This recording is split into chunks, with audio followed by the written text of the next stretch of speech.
far as makeovers go, Hollywood has nothing on the transformation of Ford's small SUV.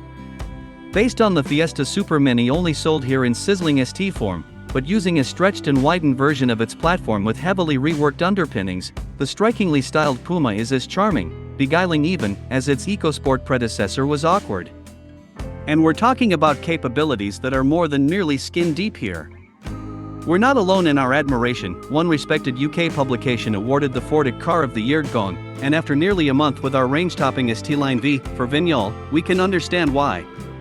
But the German-engineered, Romanian-made Puma is also a complicated proposition in Australia that requires some context, because it is certainly not for everyone.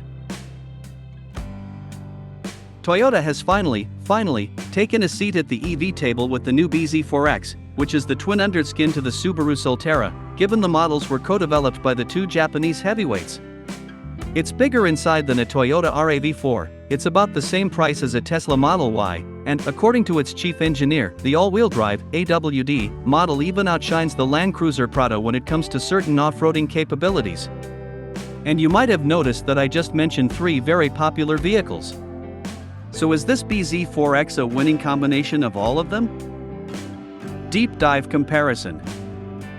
Verdict. If a minimum price and maximum interior space are your priorities, then the Puma is not for you. Especially so in the flagship ST Line V, which may seem too small and a tad cramped compared to, say, a Seltos, CHR or ASX. Where the Ford excels, typically, is in the way it encourages the keen driver while cosseting 4 occupants, and a surprising amount of their cargo. There's a poise and maturity to the way the Puma moves that puts it on a par with or even beyond some premium compact SUVs.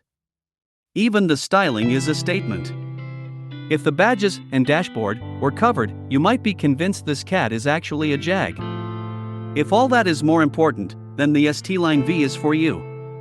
The very antithesis, then, of the unassuming and unloved EcoSport the Puma usurps.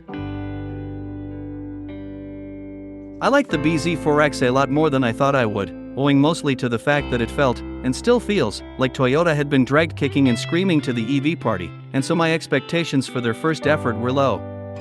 But in a lot of ways, style, familiarity, driving dynamics, I like the bZ4X better than the Model Y, and it paints a pretty rosy picture of Toyota's electric future. Design.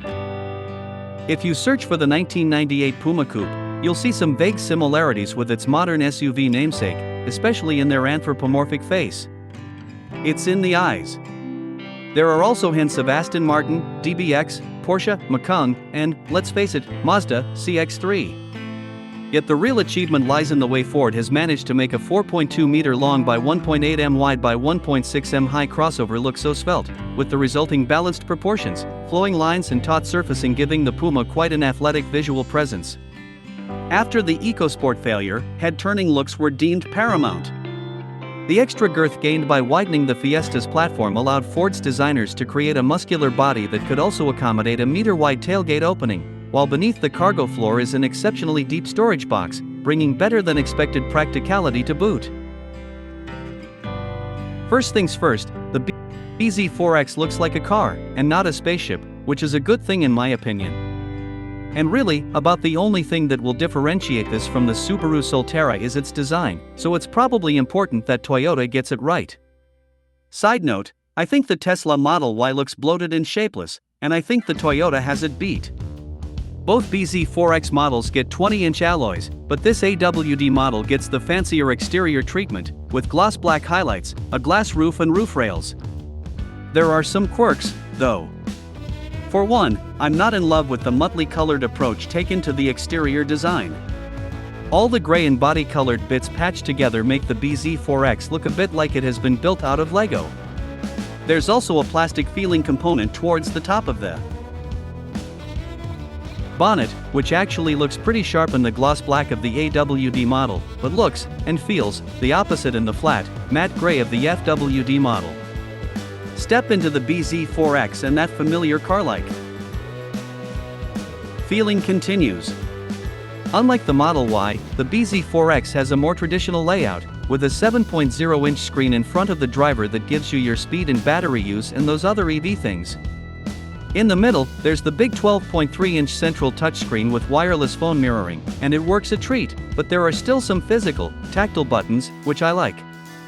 I also love the materials used on the dash, but I'm not as convinced by the tunnel-like view of the driver display screen, which is pushed way back towards the bonnet and can end up being blocked a bit by the steering wheel.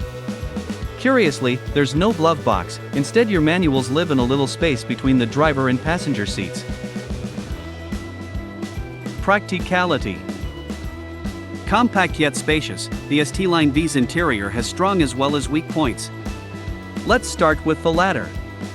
The most obvious connection with the Fiesta is in the Puma's dashboard, which is largely shared between the two.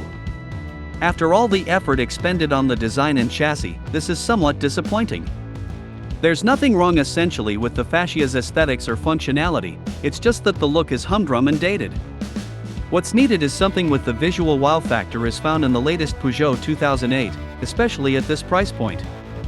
Yet Ford has at least tried to put some tinsel inside this most expensive version of its smallest SUV.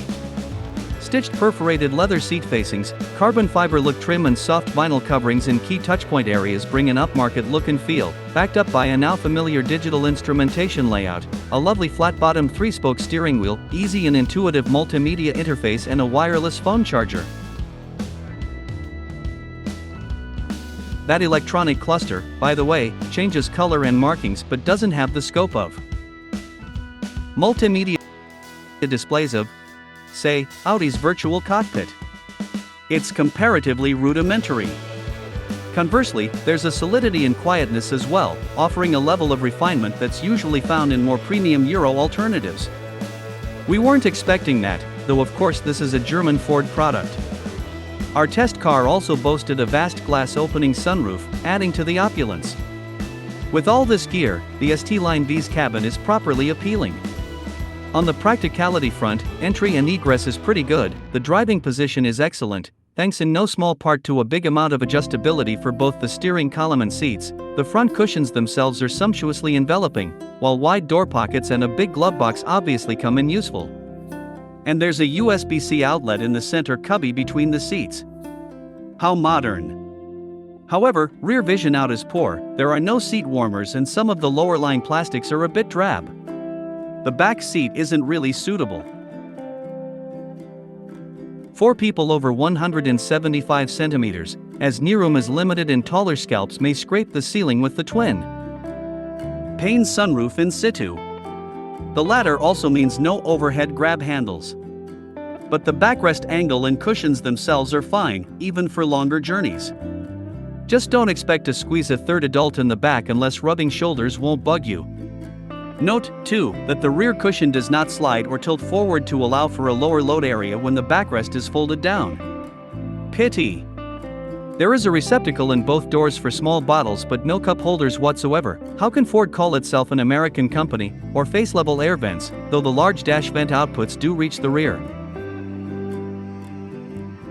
Amenities such as USBs and cup holders are AWOL, and vision out from back there is limited by the high shoulder line. Tough if you're trying to peer out. Sorry, Fido. The Puma's overall compact footprint and rear packaging clearly suggest that this is aimed at singles, couples, or couples with smaller kids/pets to transport around. Still, for a small SUV, the cargo area isn't bad at all. The standard floor depth is fairly generous, with a long and flat loading area, but below that is a narrower yet deeper waterproof area, while under that again is a space-saver spare wheel. Clever. Also intelligent is the luggage cover that lifts automatically with the tailgate, as per Mazda's CX-5. For the record, cargo capacity is rated at 410 liters with the 60/40 split-fold rear seats erect, or 1170L with them folded down flat. These figures far outstrip the CX-3. To sum the cabin experience, it's far better than its Fiesta-sourced dashboard may suggest, while the ST Line V treatment goes a long way in helping justify the premium. That's a win. The bZ4X stretches 4,690 mm in length, 1,860 mm in width and 1,650 mm in height, and Toyota says it's actually bigger inside than a RAV4, though there's more than 100 liters less boot space, and it rides on a wheelbase that's about the same as the LC300, given the wheels have been pushed to the furthest corners. And that's a boon for backseat riders, where there was a heap of space in front of my knees, and, at 175 centimeters, I found there was ample headroom, too. There are some quirks, though. There's no frunk, for example. And nor is there a proper PowerPoint like you find in so many EVs these days. Toyota says the latter will likely arrive with future updates to the bZ4X. There is seating for 5, and at the boot, you'll find up to 421 lbs of luggage space. Towing is capped at 750 kilograms. USB charge points are all accounted for in the front and back, and likewise there's some practicality perks, too, like the multi-stage storage options between driver and passenger. Price and features. In Australia, the Puma plays in the burgeoning light SUV segment, so goes up against the aging yet athletic Mazda CX-3 as well as Honda's HR-V, along with more recent challengers like the Hyundai Venue, Kia Stonic, Nissan Juke 2, Toyota Yaris Cross and Volkswagen T-Cross. All are ready to pounce on the best-selling Hiroshima crossover. What every one of these baby SUVs have in common is that they're based on B-segment, or super mini, platforms. However, prices and sizes do blur in this corner of the class, with larger small car-derived rivals from the small SUV segment above, led by the Mitsubishi ASX, Kia Seltos, Mazda CX-30 and Hyundai Kona, also in the Ford's crosshairs. Formidable opponents indeed, and just like that, the first big hurdle appears for the blue oval hopeful. Puma is light SUV sized but small SUV priced, with the entry-level grade kicking off from a tenner under $30,000, and before on-road costs. That's even more expensive than the VW. This instantly eliminates it from many buyers' radars. In contrast, a CX-3 Neo Sport starts from just $22,890. But that's with a manual gearbox, plain interior and steel wheels, whereas the Puma includes a Ripper turbo engine/auto combo, climate control, a smartphone app that allows for remote vehicle location/locking/unlocking/starting, voice-activated sat-nav, wireless smartphone charging, lane departure warning and assist, traffic sign recognition, driver impairment monitor, 17-inch alloys and a leather steering wheel. Along with other goodies like AEB with pedestrian alert, reverse camera, Bluetooth audio and telephony,